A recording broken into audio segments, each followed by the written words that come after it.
Welcome to the project, everyone. Today, we're back into Airsoft a bit, and up on the chopping block is our Airsoft sniper rifle. So a little bit of background on this sniper rifle. I mean, I bought it for, I don't even remember how much. Maybe it was like 80 or 100 bucks or something like that. Way back when I was a teenager. And I had seen other people play with this one. I had heard it was, you know, super hopped up inside and super nasty. Never could verify that myself. I don't know the brand or anything of it. Now that I'm getting back into Airsoft a little bit, I did some research and I think this is a L96 or a Type 96. At least Type 96 magazines seem to work. But anyway, so I don't know the brand of this. I do finally have a chronograph, and as you might have seen in my other one where I was modifying an AEG, an M4, this one didn't do so hot. Now that I have a chronograph, I actually know that this is, you know, not super crazy cool, and maybe it's sitting in the garage on the shelf for the last 10 years. It's lost some spring and whatnot, but I do know back when I saw other people using this before I bought it, I did see it draw blood from hitting someone's face, which, you know, like, sure, your cheek is kind of like soft skin. But that being said, it's a little bit down on power, and there's a few other issues that hopefully we can solve. I got some parts in, and I thought it would just be kind of fun for you guys to come along and see how to take these apart, because I did it wrong like 3 times. I have recently taken this apart a few times and tried cleaning it to see if that would like help anything at all, but not really. So, I mean, if it gets warm enough, I'd love to kind of give this a new paint job and make it a bit better than what it was. I didn't paint this. Someone else did. It looks like it was green originally. Someone put a bunch of electrical tape for like a hand grip. I took that off. You know, the brown paint is kind of wearing off. This was originally intended to use in Washington, so that's why it's so green and brown. But we are now in the desert, so when we do go to paint it, we're going to try to do a bit more of like a tan job on it. First up, our internal upgrades. So we have a new bucking, which is for the hop up in this, and I got that because I think that'll help fix one of the issues I'm running into right now. The bucking in here is super old, and it's a piece of rubber, so I mean, it's gonna wear out eventually. And when I was shooting this, a lot of times it would like curve, and I think that's because of the bucking wasn't grabbing onto it correctly. It could have also been from crappy BBs, but yeah, a new bucking will definitely help all of that. And I went with like a 70-degree one, because I'm hoping we can get this at like 450, 500 FPS. So we have the gun here. I loaded up some .2 BBs, and then we're gonna see how well it actually shoots. So again, this is .2, which is quite light for a sniper. You know, we want to be shooting, as far as joules, I think it's like 2 to 3 joules is probably where we want to be at with our sniper. This is no hop up, .2. Let's see where it's at. So yeah, 415, 1.61. Let's do again. 417.16. 417 again. We're sitting right about 0.16 joules. So we want to get that up a bit. It's down on power, and that's even with no hop up or anything.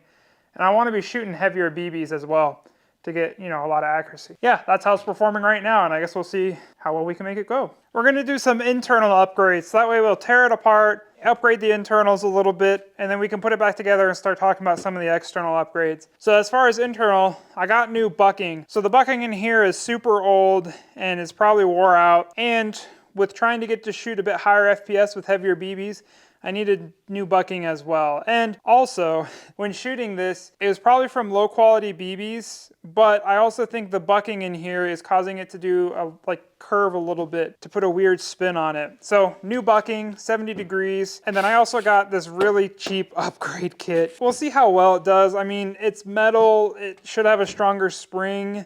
I do know the piston and stuff in here is kind of plastic. So hopefully between these two, we can actually get joules up to where we want it for an actual sniper rifle.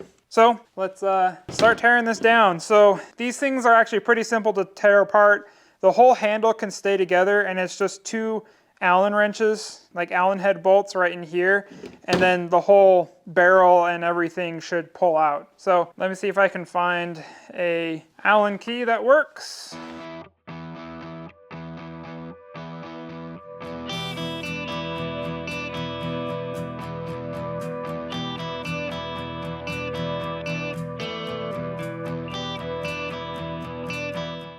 one thing that I screwed up when I was first taking this apart, there's a little set screw right there that holds the whole outer barrel assembly in there. So if you don't loosen that, then when you try spinning the outer barrel, you're going to start destroying your threads. And then, yeah, it's just 2 bolts and the whole trigger assembly kind of comes out.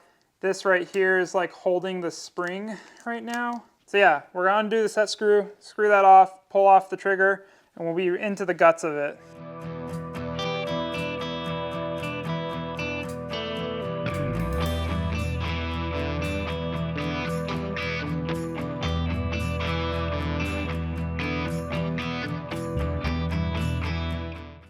Well, that comes sliding out.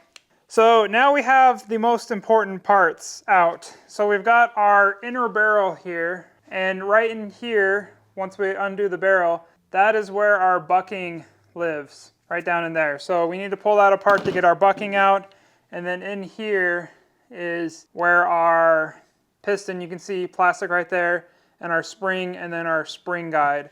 So that's where all of these are going to go, is inside this tube, which comes apart right here at the tip and then comes out that way.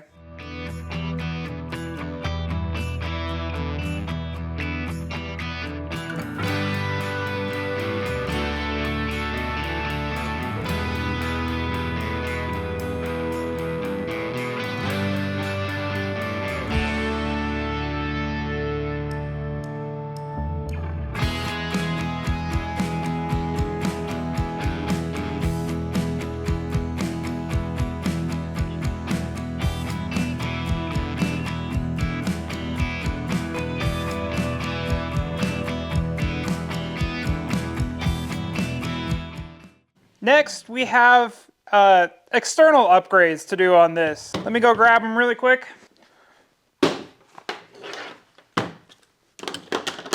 So, I used to have 1 extra mag. I got 3 extras. I believe these work. They look exactly the same. So now we'll have 4 mags total for this. And again, I think it was just like the ones that said Type 96 or L96, anyways, they should work. I will say these ones, there's no little nubs on the bottom here. And I know one of the other ones have like these little nubs on the bottom, which these ones don't. And that's okay. The next upgrade has to do with how our scope is mounted, and it's right here. So, it's just a simple little riser. And I'm hoping that it'll solve some issues. So as you can see right here, the scope comes down and is like almost about to hit right here. And then also here on the back, you can see it's pretty close to hitting there. So I can't move this forward or backwards at all, which kind of sucks. This is a 4x32 scope, and the eye relief on here is pretty close. So you got to have your head about in here, which with a butt pad way back here, like the scope's too far forwards to actually get your head into the right eye relief. So you either have to like strain yourself. So I'm hoping with this riser, which should sit in here, we can at least move the scope back a bit more and then get like our eye relief a lot better. So that way you can just naturally, you know, choke up on this and have your head in the right spot. And then we'll just go through the last little upgrades. Here's the sling from the M4. And I just got these little clips made in America, so really happy to see that. And I'm hoping that these can just go on these little nubs here and be like a decent sling. This sling I didn't buy, it's from Magpul. I don't know, I don't know exactly how to put it together, but hopefully it'll work. But let's see if this riser will work.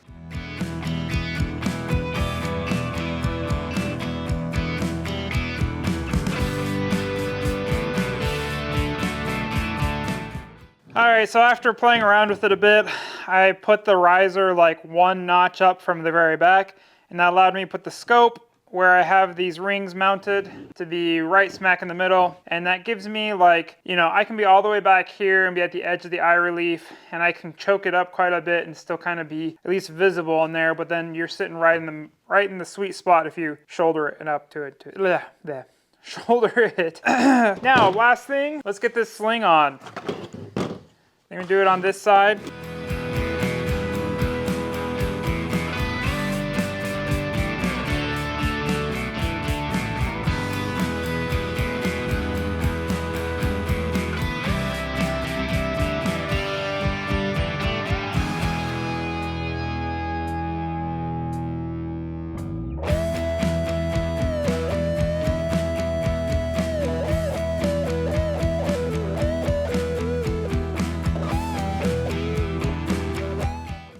I honestly forget what I said last, but next step, or last step, is I want to paint this. It was originally meant to be used in Washington, which is a lot darker greens and browns kind of a thing, but I'm gonna be running multicam, and this is too dark and it makes a really great silhouette on multicam. So I wanna lighten this up a bit, not too much.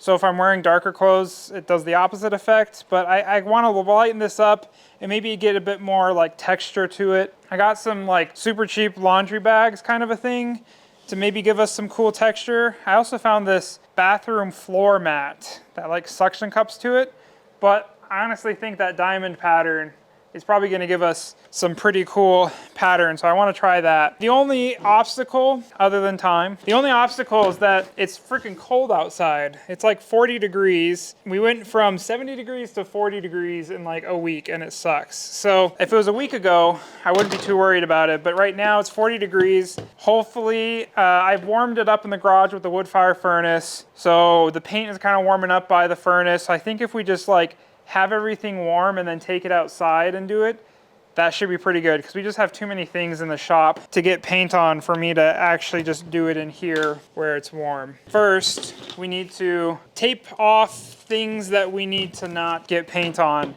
which there's a lot of videos out there. The main things I'm worried about is I don't want to paint over this scratched chrome. There are some markings on the scope. Obviously don't want to get it on the glass. I'll probably tape up the triggers so I can not change the trigger feel. Might put some tape in the barrel just so we don't get stuff there. But other than that, I mean, I'm fine taping or painting over pretty much everything. So let's get to taping. You don't have to use super nice frog tape. You can use whatever you want, especially if it's just this temporary.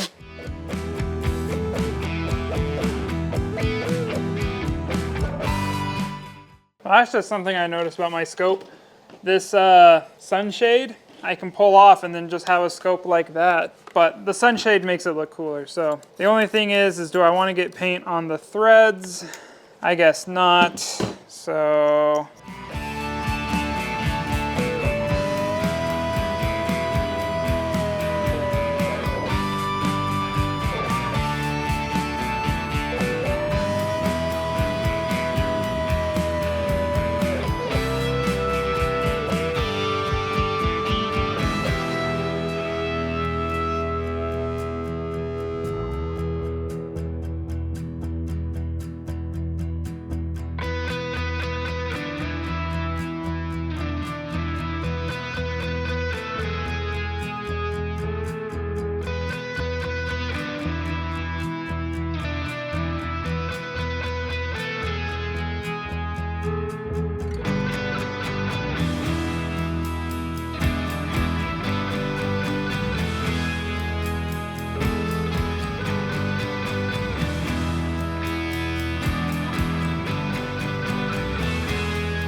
all right, well, there it is. I honestly I really like how it turned out. The paint's still kind of curing and whatnot, so I don't want to touch it too much, but it's at least enough that I think we can pull off the tape and whatnot. But you know, I am scratching it. It feels a bit fuzzy right now. So let's carefully take off this tape, and then I might let it dry, fully dry, and then we can talk about how it's doing.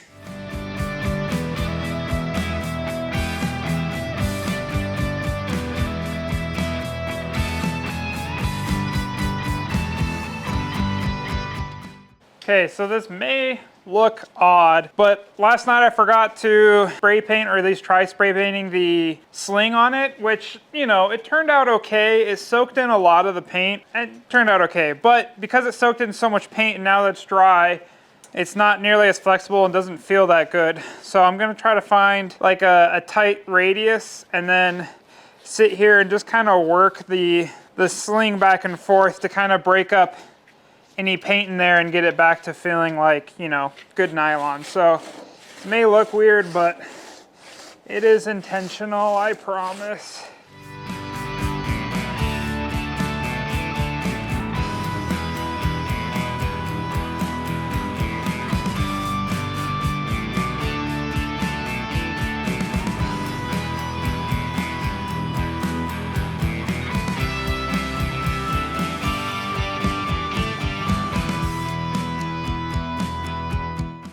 we got the sniper painted, upgraded. We got the sling on. I think it's finally time to start seeing how this thing shoots and adjust the hop up and stuff. So first, with no hop up, we're just gonna do a little corner graph and see 0.2 BBs, and then we'll do 0.4 BBs and see how this thing shoots with brand new parts. First up, it's gonna be 2 shots of 0.2 and then 2 shots of 0.4. And as you can see in the target over there, I got a piece of foam to help slow it down because I assume this might be a bit faster. All right, 0.2, 540 FPS. It's 0.71 joules. 0.2 again with no hop up.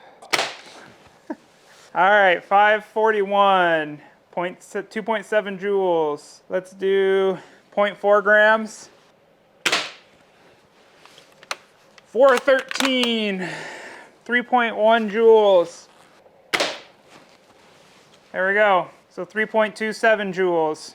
On 0.2, it's about 540 FPS. On 0.4, we're about 310 to 320 FPS. I say that's pretty good. We'll have to see if that changes once we get the hop-ups adjusted. Out here at our local airsoft field, finally time to test and set the hop-up on our sniper rifle here. And honestly, I'm really liking it so far.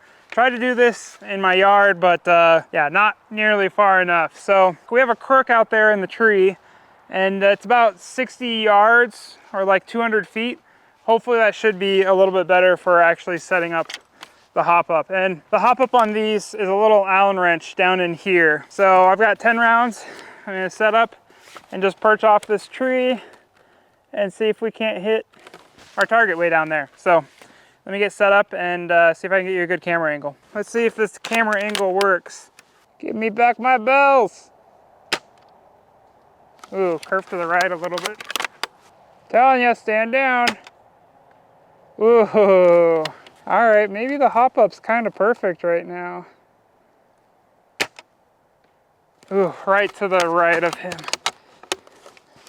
The BBs are curving to the right a little bit, but maybe that's my barrel or hop-up bucking nub. I think that might have got him. Ooh, that one curved a lot. It's getting so dark, it's hard to see where they're going. Yeah, I tried adjusting it in my yard, but apparently it's not too bad. It's actually pretty good for further out. All right, so looking at Tom Nook, we got him once in the arm, once right in the noggin, and then 2 off his left side. Oh, and took off a little bit of his ear. I mean, I'd say that's pretty good for, you know, 200 feet away. So maybe it wasn't curving nearly as much as I thought. So actually, there is one more thing that we gotta do. It's, I'm not sure where this tradition happened, but it's customary in our family that every airsoft gun I have, I need to get shot by. So my lovely wife here, she's a better shot than me. I think I'm gonna have her shoot me with some of my guns. We have the M4 that I made a video on, getting that shooting good, and then I have 2 other kind of cheaper ones that are also M4s. So got some 0.2 BBs and some 0.4 for the sniper. So let's load up and let's get shot. I do have eye protection and all that, so you get me right in the arm. Why can't I hit you in the back? That's payback, baby. It's gonna hurt. Don't hit me. Ah! Ah! That stings. Right in the shoulder blade, as you probably saw. Sorry. Got my boonie hat for protection. You want me to hit your butt? Is that what you're saying? No. Ah, that did hit. I know, I heard it. But it was on my... Can I put it on full auto and just... No, no. Dang. The anticipation. Ah! I didn't feel it at all because it was on my pants. Ah! Ah! Okay, that one stung a little. So I'm gonna stand over here further away because it's not fair. Ah! Oh! I heard that one coming. Oh! It was like, Wow, right in between the shoulder blades. I think that'll do it for this project. I'm really happy with how this sniper came out. I mean, the barrel's really old and some of the other stuff, so there still are some improvements that we can do, but it is shooting a lot better now and a lot more consistent for sure. And it can finally, you know, handle those heavier weight BBs. Plus, I mean, this paint job just looks cool. I like it. I'm really digging it. And it'll wear as I start using it more and more, but ultimately I think this is a great success. So glad you guys came on this project with me. I'm glad you guys watched, came along, that kind of a thing. I hope you guys subscribe so I can see you on the next project, and hope you guys have a great day. Hope you guys have a fantastic day. Hope you guys get to go outside a little bit and enjoy the wonderful world we live in. All right, guys. I'll see you guys later.